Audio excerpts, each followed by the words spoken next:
नमस्कार, स्वागत है आप सभी का एनएफ न्यूज पर। मैं हूं आपके साथ रोहित।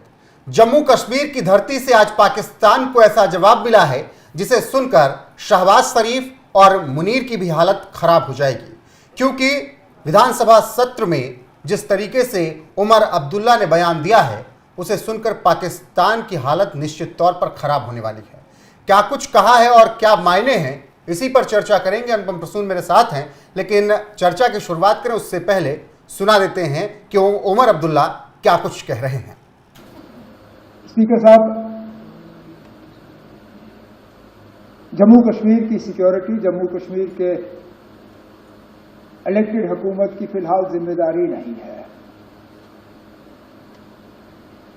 लेकिन मैं ये मौका इस्तेमाल करके स्टेटहुड की मांग नहीं करूंगा। अब मैं किस मुंह से इस पहलगाम के वाकये को इस्तेमाल करके मरकज से कहूंगा ना अब मुझे स्टेटहुड दो। मेरी क्या इतनी सस्ती सियासत है? मुझे क्या इन 26 लोगों के मरने की इतनी कम कदर है कि मैं अब मरकज से जाके कहूंगा ना अब चलो 26 लोग मर गए, अब मुझे स्टेटहुड दे दो। स्टेटहुड की बात हमने पहले भी की, आगे भी करेंगे, लेकिन लानत हो मुझ पे अगर मैं आज ये कह के मरकज के पास जाऊं कि ना अब 26 मर गए, अब दे दो। देने की बात हम करेंगे, लेकिन इस मौके पर नहीं। इस मौके पर ना कोई सियासत, ना कोई बिजनेस रूल्स, ना कोई स्टेटहुड, ना कुछ और।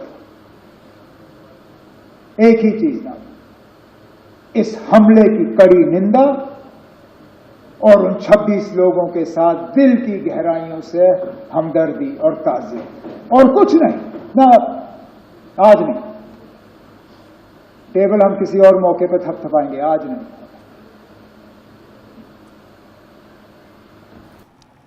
अनुपम जी, इस पूरे बयान को सुनने के बाद आपकी क्या प्रतिक्रिया?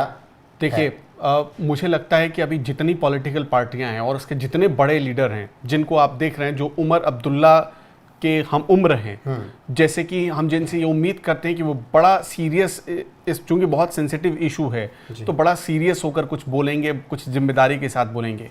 लेकिन तारीफ करनी होगी यहाँ पर उमर अब्दुल्ला की। उन्होंने जो बात कही, वो क्या कह रहे हैं, पहले उसके मर्म को समझिए। वो कह रहे हैं कि किस मुंह से मरकज को जाकर मैं ये बोलूँगा कि स्टेटहुड दे दो। अब सोचिए, स्टेटहुड की मांग इस वक्त पूरे जम्मू कश्मीर में बहुत दिनों से कई लोग कर रहे थे, लेकिन इस घटना की वजह से, और आपको जानकर हैरानी होगी रोहित इस पूरे मामले में, कि जब ये हमला हुआ था 22 तारीख को, उसके बाद से कई दफ़े कई प्लेटफॉर्म पर, कई जगहों पर, कई टीवी चैनलों, अखबारों में बहुत ज़ोर शोर से ये चर्चा चली कि क्या जम्मू कश्मीर में चुनाव किया गया या करवाया गया एक गलती हो गई भारत की सरकार से।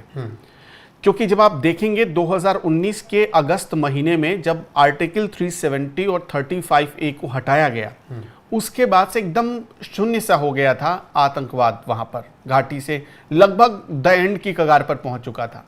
लेकिन अचानक कुछ ऐसी मजबूरियां आई, कुछ ऐसे फैसले हुए और उसके बाद कुछ ऐसे आदेश आए चुनाव आयोग के पास, जिसकी वजह से ये पूरा चुनाव करवाना पड़ा। और चुनाव करवाने का अंजाम, शुरू में तो सबको लगा कि ठीक है, डेमो बहुत अच्छे से कश्मीर आगे बढ़ रहा है, जम्मू आगे बढ़ रहा है। जम्मू और कश्मीर को मिलाने के लिए आपको भी पता है कि वंदे भारत ट्रेन चलाने की बात हुई, दिलों को मिलाने की बात हो रही थी। और पहली बार ऐसा हुआ कि इन सब पर पानी फेर दिया इस घटना ने। अब उमर अब्दुल्ला जब इतना सीरियस होकर ये बात वहां की विधानसभा में कह रहे थे, उसके मर्म को एक बार दूसरे एंगल से भी समझिए आप। जम्मू कश्मीर की जो आबादी है, जो लोग हैं, वो अपना प्रतिनिधि देखते हैं उनके चेहरे में। कुछ भी हो जाए, अभी क्या हुआ, पहलगाम में जितने लोग रहने वाले थे उनकी रोजी रोटी तो बंद हो गई। इसी तरह जब श्रीनगर से लेकर अलग अलग जगहों पर आप चले जाइए, वहां पर सब लोग परेशान हैं। ये नहीं है कि मतलब केवल पहलगाम पे ही नहीं पड़ा, हाँ, पूरे कश्मीर पर पड़ा, उसकी अर्थव्यवस्था पर पड़ गया। जम्मू सिर्फ कश्मीर ही नहीं बल्कि जम्मू और कश्मीर की इकोनॉमी पर पड़ गया। और उस वक्त पड़ा देखिए, मैं कई लोगों के बयान सुन रहा था, उस वक्त पड़ा जब पीक सीजन है ये टूरिज्म का कश्मीर में, इस वक्त से टूरिज्म खुलता है और लोग अब जाने शुरू करते हैं, लेकिन ये हालत हो गई। अब तो यहां से 4-5 महीने कमाई के दौर शुरू होने वाले थे, अचानक कितना बड़ा अमरनाथ यात्रा भी थी सामने। अमरनाथ यात्रा भी थी। अब मतलब ये उनके लिए तो ऐसा हो गया कि सामने थाली रखी लेकिन भोजन नहीं आया उसमें, कश्मीर के लोग। और वो यही बात कह रहे हैं कि अब जब ये हादसा हो गया तब मैं किस मुंह से केंद्र को जाकर ये बोलूं कि अब स्टेटहुड दे दीजिए। अच्छा, अब यहां पर देखिए, उन्होंने एक अच्छी बात क्या कही है, जम्मू कश्मीर की पुलिस उनके अंदर नहीं है, आर्मी उनके अंदर नहीं है, लेकिन उन्होंने क्या कहा कि हमने बुलाया पर्यटकों को, टूरिस्ट को हमने बुलाया था, तो हमारी भी जिम्मेदारी बनती थी कि हम उन्हें सुरक्षित उनके घर भेजें। हम ऐसा नहीं कर पाए, हम इसमें फेल हो गए। इसे एक जिम्मेदारी लेना कहते हैं। और आपने उस दिन भी देखा होगा कि एक जिम्मेदारी भारत की सरकार ने भी ली थी, खुद अमित शाह गृह मंत्री वो गए पहलगाम। आपने अब तक कितने लोगों को देखा होगा कि आतंकी घटना हुआ और देश का गृह मंत्री पहुंच जाता है उस जगह पर जहां आतंकी घटना होता है। ये जिम्मेदारी लेने वाली बात थी। और जब किरण रिजिजू ब्रीफ कर रहे थे ऑल पार्टी मीटिंग में, उन्होंने भी क्या कहा कि हाँ चूक हुई, उन्होंने माना। ये जिम्मेदारी लेने वाली बात है। अच्छा, उमर अब्दुल्ला के इस बयान को अगर पाकिस्तान के नजरिए से देखें, अगर पाकिस्तान जिस तरीके से ये करारा तमाचा है पाकिस्तान को, कर रहा था कि देखिए कश्मीरी अलग हो रहे हैं, ये करारा तमाचा है। ये जो जम्मू कश्मीर के लोग, खास तौर पर कश्मीर के लोग, उमर अब्दुल्ला में अपना प्रतिनिधि, अपना नेता देखते हैं। और उमर अब्दुल्ला का ये बयान पाकिस्तान के मंसूबे पर पानी फेरने जैसा है, उसे मिट्टी में मिला देने जैसा है। अब सोच कर देखिए कि इस वक्त तो पाकिस्तान यही उम्मीद पाल रहा था ना कि जम्मू कश्मीर के लोग, खासतौर पर घाटी के लोग क्या कहेंगे, उसकी भाषा बोलेंगे, उसके लिए हम दर्द दिखाएंगे। वो तो यही चाह रहा था, दूसरे तरीके से वो खेलना चाह रहा था। लेकिन उमर अब्दुल्ला के इस बयान ने पाकिस्तान को सही मायने में ये बता दिया है कि तुमने जो किया वो तो ना सिर्फ उसकी जितनी निंदा की जाए कम है, बल्कि तुम्हें इसके लिए कड़ी सजा भी मिलनी चाहिए। अब क्या मासूम जो पाकिस्तान में रहते हैं सिर्फ वही मासूम है? कश्मीर में रहने वाले लोग मासूम नहीं थे? नहीं होते हैं। जिन 26 लोगों की हत्या की गई, क्या वो मासूम नहीं थे? उनका क्या कसूर था? तो जाहिर सी बात है, अब इन सारे इश्यूज पर उमर अब्दुल्ला का ये जवाब साफ इशारा करता है कि वो केंद्र के साथ खड़े हैं, कदम से कदम मिलाकर चलेंगे। और वो ये अब तो उन्होंने भी इस बात पर मुहर लगा दी है कि अभी स्टेटहुड मत दो स्टेटहुड, लेकिन सफाया कर दो इन आतंकियों का। वो तो डायरेक्टली यही बात कह रहे हैं कि सफाया कर दो इन आतंकियों का। उनका यही मैसेज है, क्लियर मैसेज है। और शायद अब पाकिस्तान इतना क्लियर मैसेज भी नहीं समझ पाया, तो उसके ऐसा नासमझ तो कोई है भी नहीं। बाकी दुनिया कह ही रही है कि पाकिस्तान की उल्टी गिनती शुरू हो चुकी है, लेकिन उमर अब्दुल्ला। अच्छा, एक बड़ी बात सुनिए, ये जो ट्रेंड शुरू हुआ, हैरानी क्यों हुई? मैंने थोड़ी देर पहले कहा, चुनाव कराकर क्या गलती हो गई? 21 साल 25 साल के भीतर जो वहां के ही लोग बता रहे हैं, बहुत आतंकी हमले हुए, लेकिन कभी भी टूरिस्ट को टारगेट नहीं किया गया। ये पहली दफा है कि टूरिस्ट को टारगेट किया गया।